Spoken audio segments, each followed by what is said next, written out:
In today's video, I'm going to teach you how to enable recording in PowerPoint. If you've been looking for the recording tools in PowerPoint and they don't seem to be available on your ribbon, don't worry. This usually just means that the recording tab is hidden by default in your current setup. The good news is that turning it on only takes a moment, and once it's enabled, it becomes much easier to access the presentation and recording features you may need. To begin, open PowerPoint on your computer. Once the program is open, go to the top left corner of the window and click the File tab. This will take you away from the main editing view and open the Backstage menu, where PowerPoint stores many of its general settings and configuration options. From the menu list on the left side, look for Options and click it. This opens the PowerPoint Options dialog box, which is where you can adjust the way the program behaves and customize the tools that appear in your workspace. Inside that dialog box, go to the left-hand menu and select Customize Ribbon.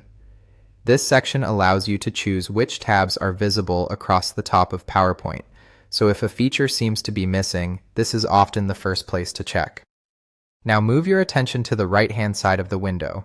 You'll see a box listing the available ribbon tabs. Scroll down through that list until you find the option labeled Recording. Since this tab may not be enabled yet, the checkbox next to it may be empty. Click the checkbox beside Recording to turn it on. Then click OK to save the change and close the dialog box. As soon as you do that, PowerPoint will return to the main screen and the Recording tab should now appear on the ribbon at the top. After enabling the tab, you'll have access to the primary presentation tools related to recording and presenting.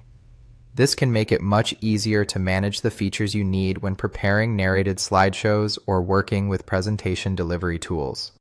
If you don't see the tab immediately, give the ribbon a quick look from left to right to make sure it hasn't been added farther along the top menu. And if needed, reopening PowerPoint can help refresh the interface. That's all it takes to enable recording in PowerPoint. Once the tab is visible, you'll be ready to use those built-in tools more efficiently in your presentations.